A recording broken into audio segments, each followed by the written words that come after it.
Le matin du 26 juillet 2019, je plonge mon regard dans les yeux de la femme que j'aime. D'un geste ferme, je claque la porte de mon appartement et pars, seul. Je viens de prendre la décision la plus difficile de ma vie, celle de quitter un job bien payé, un bel appartement dans la concession française de Shanghai et cette femme que j'aimais profondément. Et je me sens lâche. Lâche d'avoir quitté mon boss, lâche d'avoir quitté ma chérie, lâche d'avoir quitté mon équipe. Alors je vous avoue avoir été surpris quand, en rentrant habiter chez ma mère, à 27 ans, elle m'a dit « Waouh, Jérém, je trouve que tu as vachement de courage. » Et c'est vrai que pour elle, qui a toujours été au salaire minimum, c'est dingue de quitter un job d'ingénieur à l'autre bout du monde. Et ça m'a amené à me poser une question. Finalement, c'est quoi le courage ? De tout ce que j'ai lu, c'est cette définition qui m'a le plus marqué. Le courage, c'est agir en présence de peur. Le courage, c'est ce qui permet à Mike Tyson, le boxeur aux 44 victoires par KO, de monter sur le ring, alors qu'il pleurait avant presque chaque combat. Et j'imagine que vous aussi, vous avez déjà ressenti cette peur viscérale à l'approche de faire quelque chose de très important pour vous. Parce que la peur, on ne peut pas y échapper. Mais ce que j'ai découvert de magnifique, c'est que le courage, agir malgré la peur, c'est une compétence. Et cette compétence, on peut la développer. Ça fait 6 ans maintenant que je m'entraîne à agir malgré mes peurs, dans tous les domaines de ma vie. Et les résultats sont dingues. La première peur qui me bouffait, c'était la peur du regard des autres. Ma première petite amie, je l'ai quittée parce que les gars de mon équipe de foot me disaient qu'ils ne la trouvaient pas assez jolie. En école d'ingénieur, mes jambes tremblaient rien qu'à l'idée que peut-être j'allais passer devant la classe. Non, rien ne me prédestinait à être sur scène devant vous ce soir. Et c'est bien de développer le courage, de passer à l'action, qui m'a permis d'en arriver là. Alors ce que je vous propose ce soir, c'est de venir avec moi, vivre ma plus belle ligne de fuite, celle qui m'a permis d'élaborer un petit système simple, composé de 3 questions. Et ce petit système simple, il m'a donné le courage de voyager seul aux 4 coins du monde, de développer mon activité, mais également d'inviter la femme qui me plaisait à boire un verre. Et j'espère qu'il vous inspirera aussi, dès ce soir, à vous aussi, tracer votre propre ligne de fuite. Commençons tout de suite par le point de départ de toute cette aventure. En 2019, ça fait un peu plus d'1 an que j'habite en Asie et je passe la plupart de mes semaines en business trip, du lundi 5h du matin au jeudi 23h. Et je n'ai pas assez de mes vendredis pour finaliser mes comptes rendus. Je suis exténué et j'ai secrètement envie de tout arrêter. Sauf que si j'arrête, je n'aurai plus de rémunération et surtout, je n'aurai plus de visa qui me permet de rester en Chine. Et ça pour mon couple, c'est impossible. Alors je me réveille tous les matins avec une profonde angoisse au ventre et la sensation d'avoir le poids de la terre sur mes épaules. Je n'ai plus d'énergie, j'annule tous mes week-ends, même ceux avec ma chérie. Je ne vais plus au foot et je ne vois plus mes amis. Un après-midi de début d'été. Je travaille dans mon bureau, dans le quartier de Jinghan. Je suis en face de mon meilleur fichier Excel avec mon 8e café de la journée. J'essaie de trouver de l'énergie où je peux. Mais je me sens vide et j'ai besoin de prendre l'air. Alors je vais monter sur le toit de l'immeuble dans lequel je travaille. D'habitude, j'aime me balader dans le petit parc et regarder les magnifiques buildings du centre-ville de Shanghai.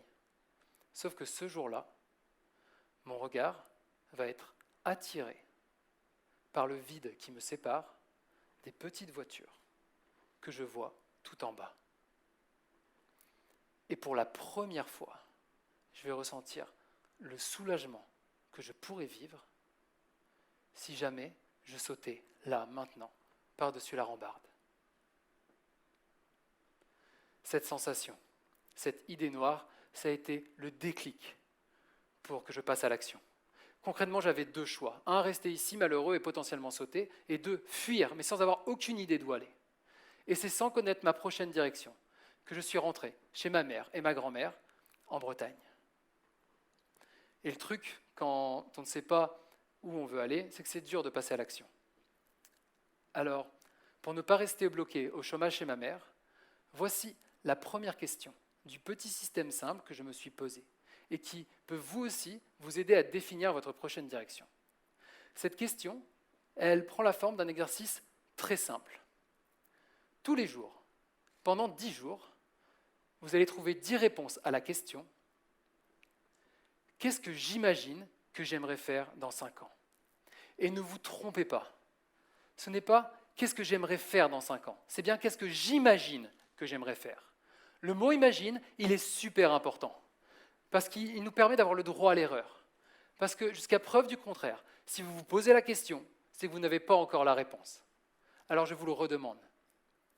Qu'est-ce que vous imaginez que vous aimeriez faire dans 5 ans ?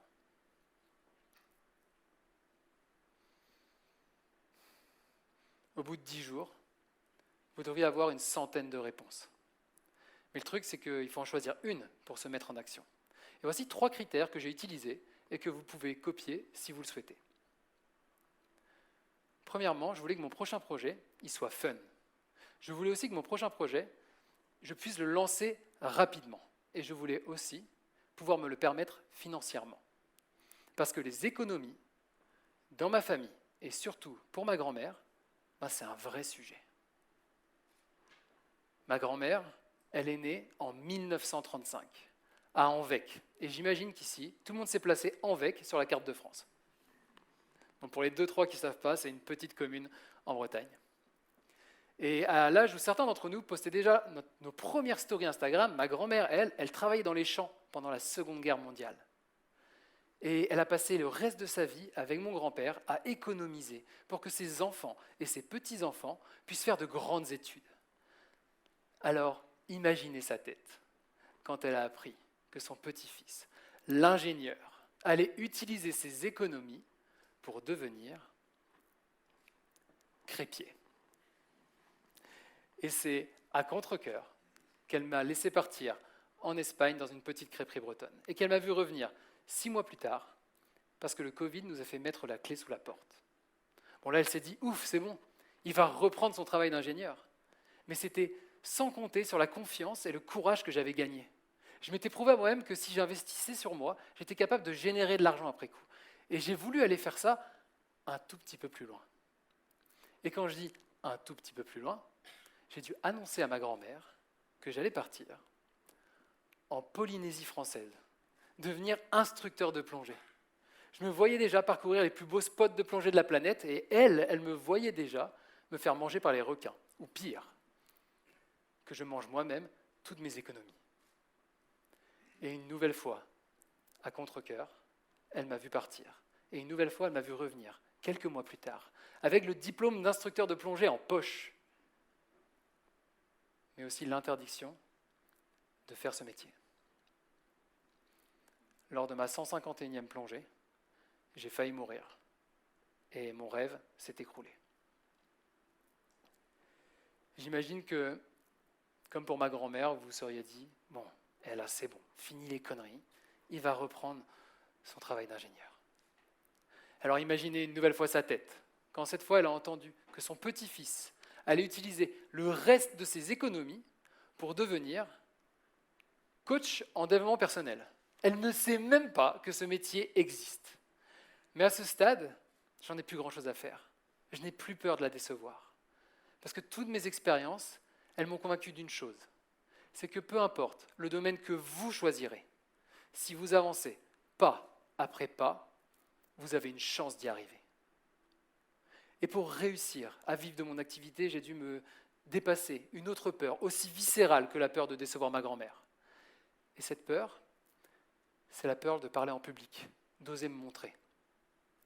Au bac, à l'oral en groupe, j'ai mis moins de 2 minutes à insulter mon camarade parce que j'étais stressé en face de mes professeurs.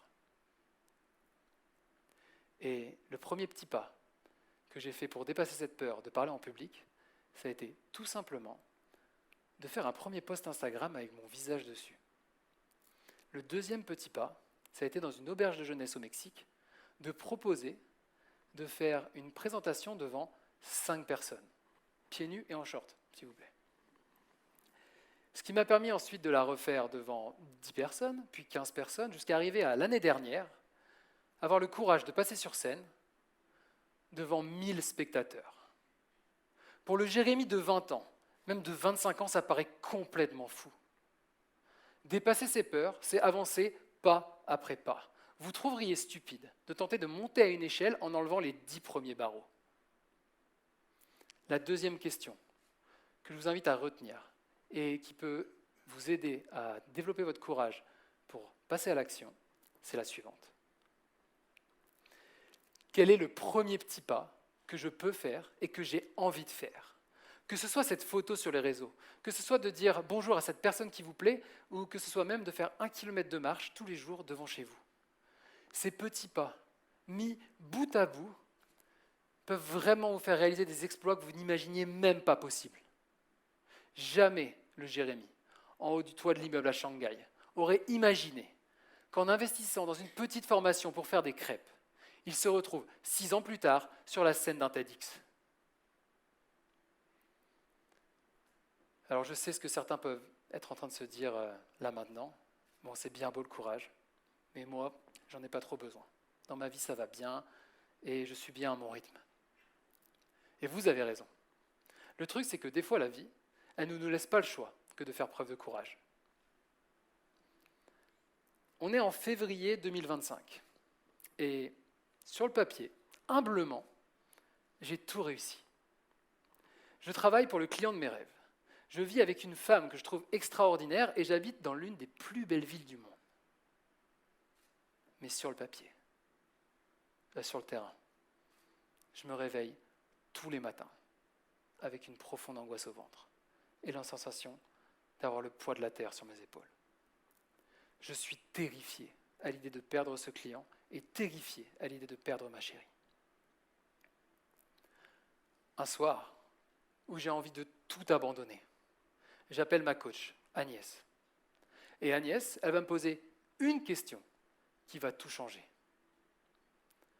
Jérémie, qu'est-ce que la personne que tu as envie de devenir a fait dans ta situation ? Cette question, elle a tout changé parce que la personne que j'ai envie de devenir, elle se sent bien dans son couple. La personne que j'ai envie de devenir, elle se sent bien dans son travail. Elle a dépassé ses peurs. Et ainsi, la victoire, c'est plus de ne pas se faire quitter. La victoire, c'est pas non plus de ne pas se faire virer. La vraie victoire, c'est de s'aimer assez pour que peu importe l'intensité de la peur, si ça vous inspire, vous y allez vous y confronter. La troisième question de ce petit système simple que je vous invite à retenir ce soir et qui peut vous aider à faire émerger votre courage presque instantanément, c'est qu'est-ce que la personne que j'ai envie de devenir a fait dans ma situation. Cette simple question, elle peut vous permettre d'oser postuler à ce job qui vous impressionne, d'oser choisir cette carrière qui vous inspire, ou encore oser dire « je t'aime » à vos proches. Mais je sais, c'est pas si facile que ça de savoir qui on a envie de devenir. Personnellement, ça m'a pris 6 ans de voyage autour du monde et je ne vais pas vous demander à tous ici de faire pareil.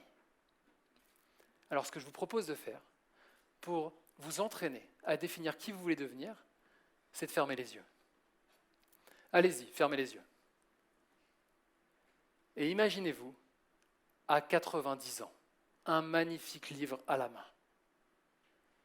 Ce livre, il retrace toute votre vie.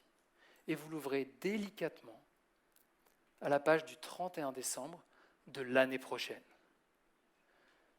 Sur cette page, une photo qui vous met en joie, une photo qui vous rend fier et qui vous rappelle que cette année, c'était une bête d'année.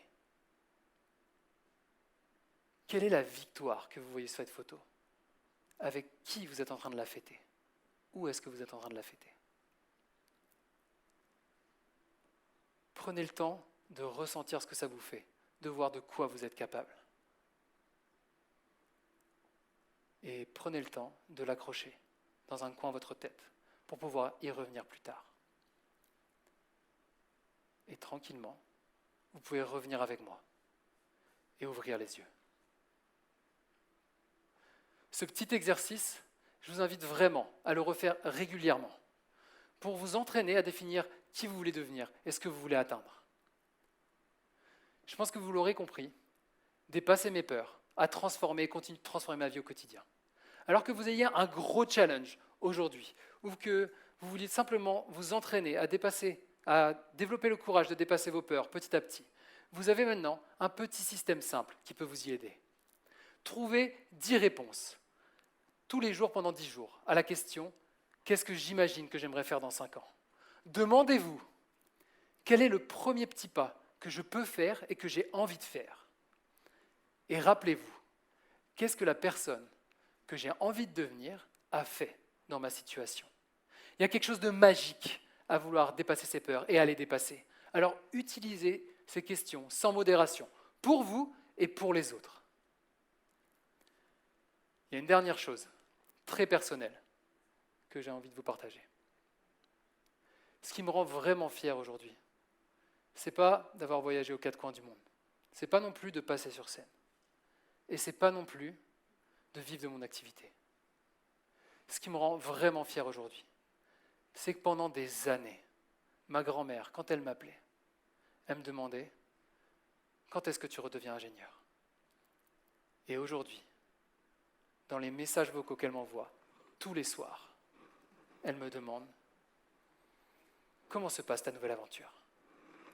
Alors, le plus gros risque que vous prenez, en dépassant vos peurs, c'est d'inspirer vos proches à dépasser les leurs. Merci.